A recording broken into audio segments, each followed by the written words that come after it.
Do any of you actually have a difficult, toxic person in your life? Yes, the one you just thought of.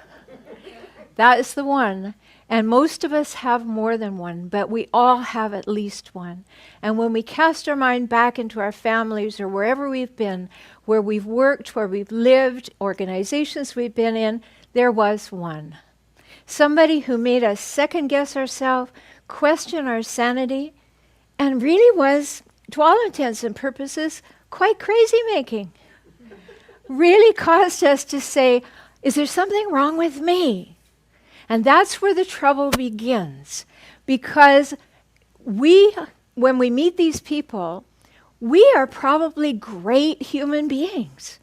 We're compassionate, we're loving, we go the extra mile, we'll make excuses, we'll rationalize behavior, we'll justify what they do. And they think, yay, I've got somebody who will do all that for me, and I can begin taking up more and more space in their life. And that's what happens when you're with a difficult, toxic, and often disturbing person. I call these people hijackals. And I created this term because we needed a non-clinical term to talk about the patterns, the traits, and the cycles of people who are basically crazy making, cause you to second guess yourself and question your sanity all at once. And at the same time, they're eroding your self-esteem and your self-confidence. Because you're a good person. You're kind, you're loving, you're honest, you're leaning in. You want to do better for them. You want to accept them. You want them to know what love feels like. And you think, if only they feel that, they'll be fixed. Oh, no, they won't. Because hijackals, my definition, hijackals are people who hijack relationships for their own purposes and then relentlessly scavenge them for power, status, and control. You know one now? I bet you do. I'm Dr. Roberta Shaler, the relationship help doctor, and I help the partners, the exes, the adult children, and the co-workers of these relentlessly difficult people. And I help them to stop the crazy making and save their sanity.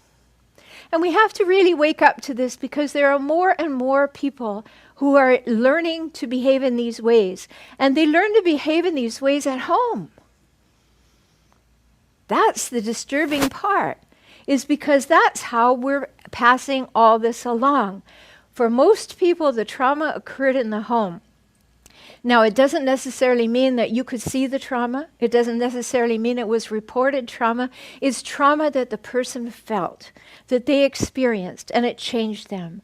Or they had examples in their home of a mother or father or an authority figure in the home who taught them that this was not okay for them to do anything that led them to become better human beings. Their whole job was to serve, to make the hijackal feel better. So what does that produce? It produces a hypervigilant child who's going, how do I know? Am I safe? Can I read their body language? Can I read the tone of their voice? How do I keep myself safe? Because I need those giants to feed me. And that's all happening before they even have language. So it's not uncommon to know that the research then supports that these traits are learned very early in life. So it's important for us to know that hijackals are extremely attractive. They attract people to them because they're magnetic. They can be exactly who you want them to be. When you meet them, you believe you have died and gone to heaven. This person can read you like a book. They know you as though they met you the day you were born, and you fall. And you usually fall hard. And after you've fallen, no matter what they do, you keep justifying, rationalizing, and making excuses for their behavior.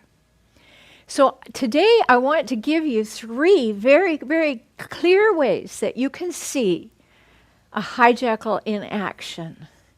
Because when you see these and you hear these examples I'm going to give you, you will then have some hooks to hang that on in your life.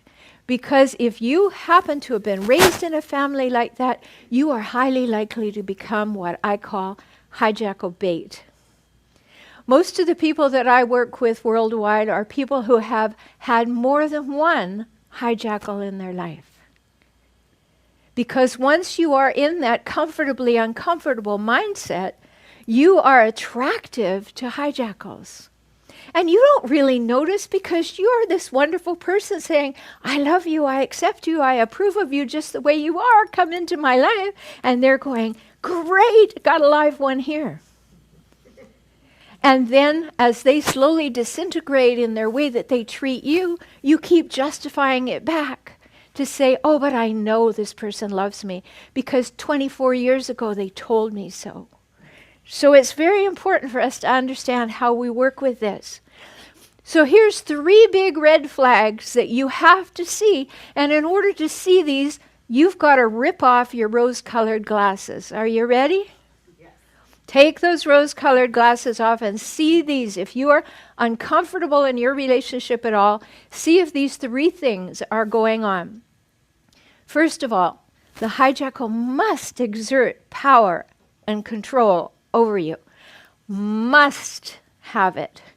Why? Because the hijackal ego is so fragile that thinking for one moment that that person does not have control of everything and everyone is petrifying to them. Petrifying. So they continually do that.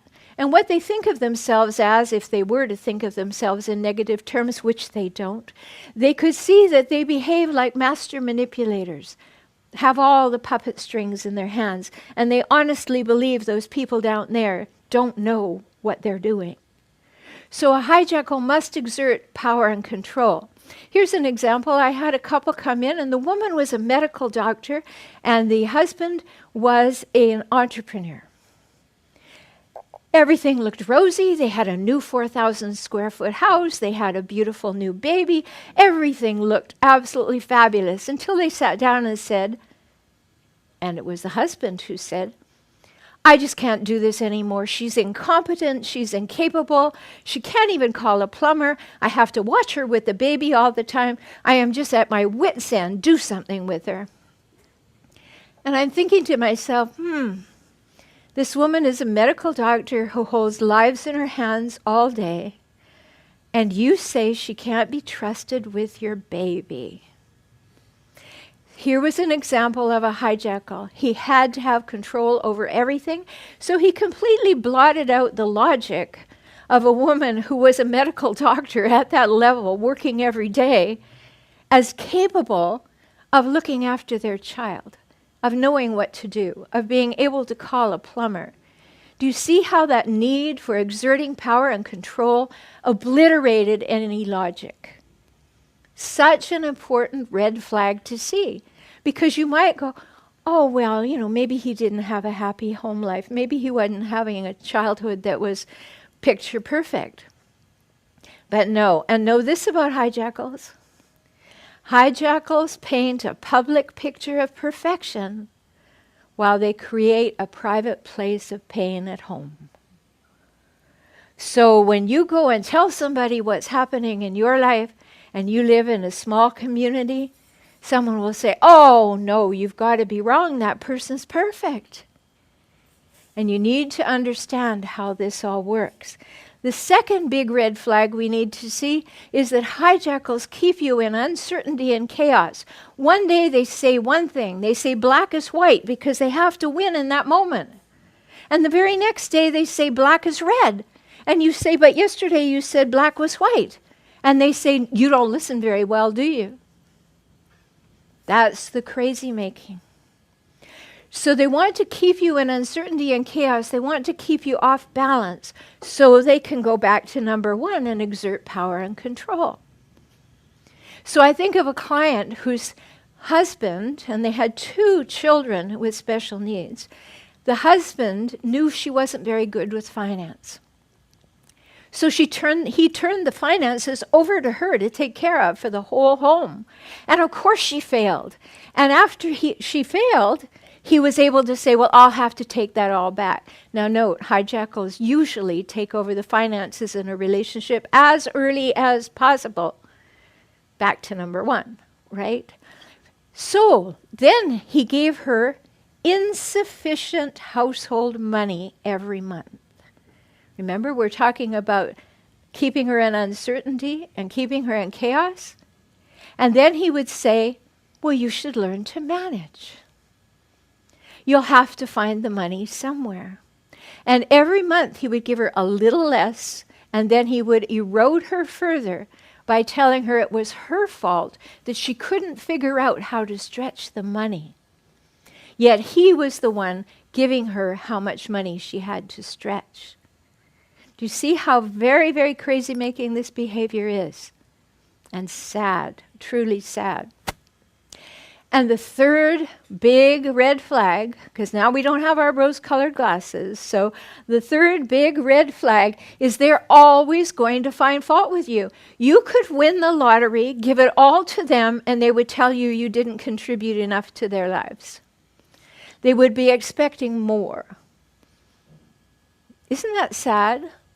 Doesn't that just bother you to know that this number of people in the world is actually growing?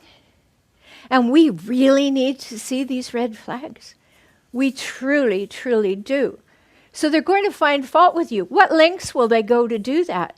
I have a client, and he was married, but the woman left him because they had a child, and she preferred a life of substance abuse, and alcohol and drugs were her daily occurrence. And she quite proudly told the court, yes, I know, I'm addicted. And so he had the care of the child for 10 years. But hijackals never, ever give up their supply. And she came back, and she said, I want custody of my son, and I want you to give me all the money because you have made so much money since I divorced you, which was 10 years. She hadn't spent any time at all with her son, none. The son was lovely. I met him, beautiful child, happy.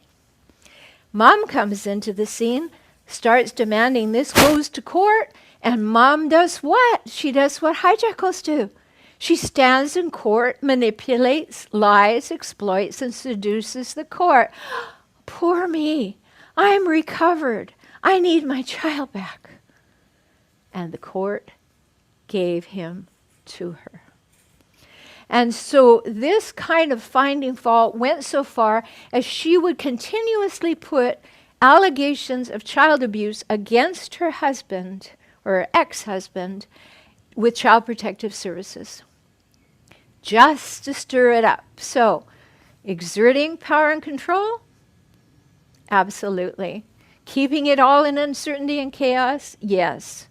And always finding fault. You will find yourself very seldom able to rest if you've been in relationship with a hijackal. So what are you going to do?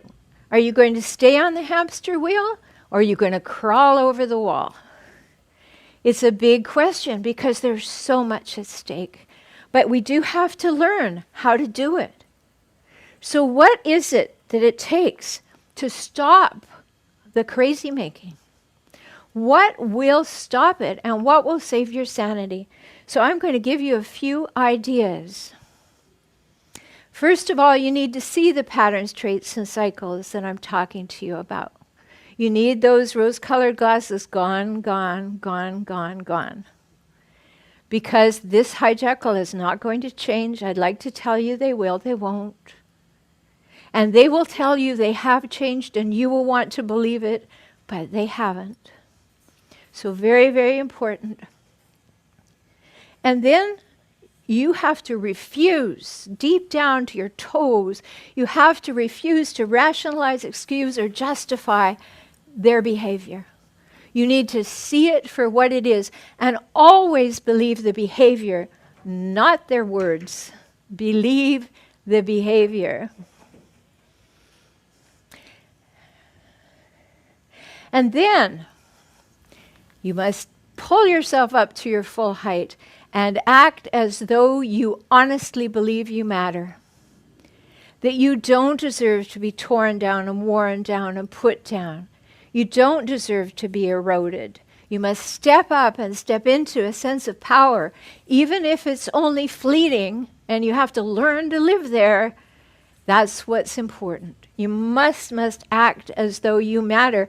And you must act as though your children matter, because you are showing them an example of how to live. And if you have a hijackal in your life, that example is what's front and center for your children as well. And the demonstration of the relationship you're in is also there.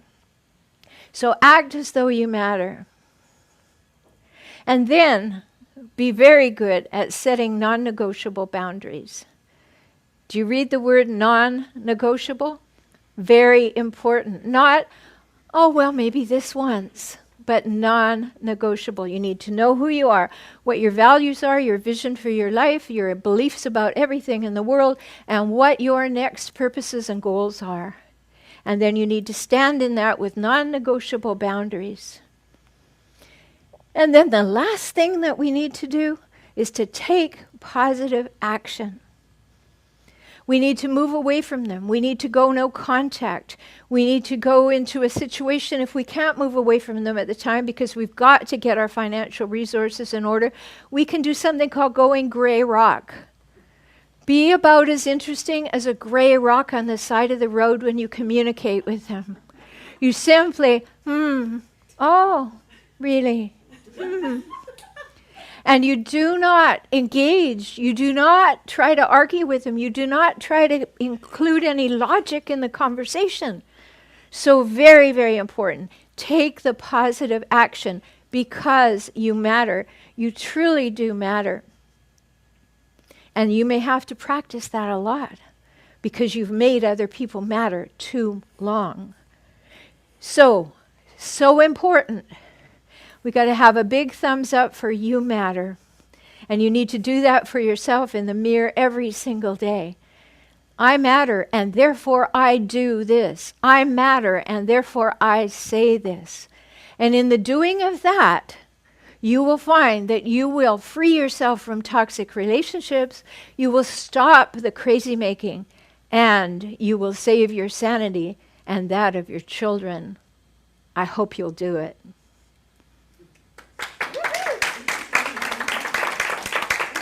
Thank you.